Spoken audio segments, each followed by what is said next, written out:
Something's living under my teeth. Whenever I chew, it screams. I had to stop eating. Now I blend everything up and drink it so I don't have to hear the sound anymore.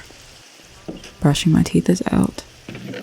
More screaming, blood-curdling shrieks stopping only when I don't apply pressure.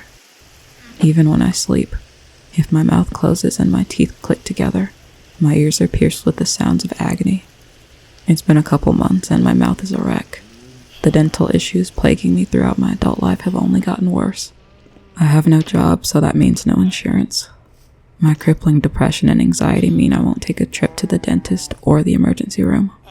My gums bleed with only the slightest touch, and they are terribly swollen and red. The gums surrounding the bottom two front teeth have started to recede downward and out, leaving a pocket of about 1/8 of an inch. The few blended meals I've had since the pocket showed up have filled it with bits of food. Whenever I try to extract it, I'm deafened by the sound. I leave it to rot inside. The other night, the situation became unbearable. Simply breathing through my mouth put enough pressure on my teeth to set off the screaming. There was no doubt what I had to do next. I couldn't live with the noise. I figured the bottom ones with the pocketed gums around them would come out the easiest. I stood in front of the bathroom mirror with a desk lamp balanced on the sink. I wanted a lot of light on the area where I'd work. As soon as I touched the pliers to one of the bottom teeth, the screaming started. The volume intensified as I got a grip. I could barely see anything and my head spun from the overwhelming volume. With all the strength I could muster, I yanked the tooth down and away from me, bending it at a 90-degree angle. It came out with a crunch and the screaming stopped. Blood drooled from the hole in my gums. Now that the tooth was gone, I could see how bad the infection had gotten. Food that rotted in the pocket was a magnet for bacteria, and an abscess was deeply visible under the gum line and near what I assume was my jawbone. Before I could lose my nerve, I grasped a tooth nearest the hole and pulled it out too. Somehow the screaming didn't seem as loud that time. My ears still rang and tears flooded from my eyes, but I could swear there was less to the sound. Exhausted, I downed 6 Tylenol and went to bed. The next day would be busy, and I needed my strength. I woke up in agony. The abscess in the front of my lower jaw had drastically grown overnight. Its beige form pushed upward from the empty sockets and was poking out like a fat 𝗺𝗲 that pressed on the nerves under the neighboring teeth. I don't know how that didn't provoke the screaming. Back in the bathroom, I examined the abscess as best I could. Then I poked it with my tongue. Poked too hard, I guess. It burst and filled my mouth with a vile-tasting gray paste. I retched and spit it into the sink.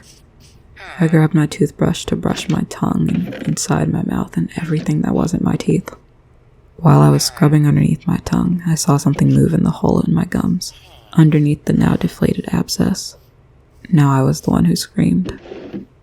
I slipped the back end of the toothbrush handle into the socket and pushed away the remainder of the abscess material and caught a glimpse of something black and shiny. It wriggled away quickly, disappearing below the gum line of the remaining teeth. My ears filled with an astonishing racket. This time it was different. It was like there were more voices now, all pitched in a cacophonous, dissonant harmony. It had to end. I used the pliers to pull out as many teeth as I could. The ones in front didn't give up much of a fight, but the molars were horrible.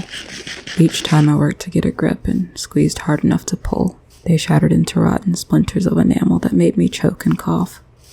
The screaming died down with every open socket, but it was still deafening. Without many options, I grasped the exposed roots left by the burst molars and pulled. The screaming was replaced by the sound of 1,000 shrubs being simultaneously pulled from the ground, and white pain exploded through my head. When I succeeded in yanking out the last one, a double-rooted wisdom tooth, the screaming stopped. Everything was silent. My mouth spouted blood and pustulent fluid into the sink. With shaking hands, I shone the desk lamp into my mouth. As I examined myself, I saw this shiny black thing. This time I was more fascinated than terrified. It slid out from one of the rear sockets. It was thin and slick with my blood and saliva. It kept pushing out, coiling itself on my tongue. More and more of its body escaped from the raw hole until my mouth was nearly full. Tilting my head downward, I let it spill out into the sink. It uncoiled like a garden hose onto porcelain. Another 2 or so feet snaked out of my mouth until it was out of me. Then, without any ceremony, it crawled down the drain. With no more screaming to disturb me, I slept like a baby. A couple days went by, and then my mouth started to itch. The feeling made me want to drag sandpaper over the holes until there was nothing left but jawbone. I managed to control myself. This morning, however, I awoke to an ecstasy of delight. Every socket was being scratched exactly where it itched most, over and over. I flew to the bathroom, turned on the lamp, and looked in the mirror. Hundreds of tiny black worms swam in and out of the holes, their bodies manipulating the nerves therein to communicate the greatest sense of physical relief I'd ever experienced. In a mindless, hedonistic fog, I closed my mouth and squeezed my jaw to push the top sockets against the bottom ones. When the holes touched, the tiny worms could crawl in and out, up and down. As if in thanks, they began to sing. We dredged something up from deep underwater. It turned out to still be alive. Partly alive. Something like alive. I wanted to explain how it looked, but every time I thought about how to describe it, I got the worst mental block. Everything went foggy and my head started to hurt. Even when I remembered how it spilled out onto the deck with thousands of dead fish, I was overcome with a sensation of nausea that left me gasping for air. That's why, once it stopped thrashing, yes, that's how it moved, by thrashing, I remember how it knocked over a bunch of equipment. I asked one of the guys to start taking pictures. Not a single one came out right. They were all blurred beyond repair and dotted with multicolored splotches, so all I have is my memory. While I couldn't picture how it looked, I knew it was nothing like I'd ever seen before. Nothing like any of us had seen.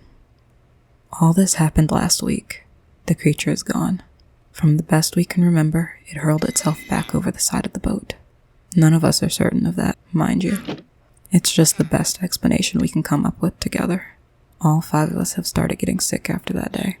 I told everyone it's just the flu, that we're in close proximity all day, every day, in the cold and rain and wind. If anyone's gonna get sick, it would be us. But deep down, I didn't think that was the case. My teeth had started to loosen. There was blood in the sink when I brushed them. We went about our business and hauled up our catches, brought them to shore, and went back out. Gray waves met the gray sky on the horizon, and my ears had grown numb from the endless white noise of the sea. 2 days ago, Vernon jumped overboard. The 4 of us were working at the stern, and Vern was at the bow. We never saw him go in, and he never came back up. Under any other circumstances, we would have radioed the Coast Guard. We would have been devastated by the loss of our colleague and friend, but a mood unlike any I've experienced had come over us. We had to go ahead, forward into the cold North Atlantic. At night, my dreams were vivid, yet abstract. Colors with shapes and curves, but no edges. No lines. All the while, a voice was singing to me. Cooing. Crooning. Yesterday, Amal and Billy held hands and jumped off the port side of the boat. 𝗀𝗶𝘀𝗀𝗀𝗺 and I watched them go. We didn't say a word to one another. We just went back to our respective areas of the vessel. We traveled a good couple 100 miles further out to sea that day. Last night, as I slept, I poked my tongue around the new holes in my gums where my teeth had fallen out. I pressed against the loose ones, and a few fell back against my throat. I remember the feeling as I swallowed them. My dreams were full of song and color. Opening my eyes to the gray morning made me want to go back to sleep. 𝗀𝗶𝘀𝗀𝗺 embraced me after breakfast and stood at the bow of the ship. He made 3 deep slits on each side of his neck, then toppled into the water. The last thing he said before he cut himself was, "I'm going to hear them sing." Today, by mid-morning, all my teeth had fallen out. I looked at my new smile in the mirror. It was inhuman, bent thick, like the mouth of a strange pink fish. With the boat on autopilot, I stumbled to my bed and began a nap. It was short, but full of the song and color I'd hoped for. There, swimming inside the fountain of shimmering iridescence, was the creature we'd seen. I still can't describe it, but my feeling of discomfort while trying to recall it is gone. All gone. In fact, the thought of it carries a beacon of welcome and hope. Ever since opening my eyes after the nap, I can still hear the singing. It's coming from far below the boat, miles and miles beneath the icy ocean. As I look out and see the gray all around me, I feel starved for color. As I reach out and feel the icy wind buffeting me, I feel deprived of warmth. I know what I have to do. I know where I have to go. At the bottom of all this water, I can find what is serenading me. All I have to do is jump.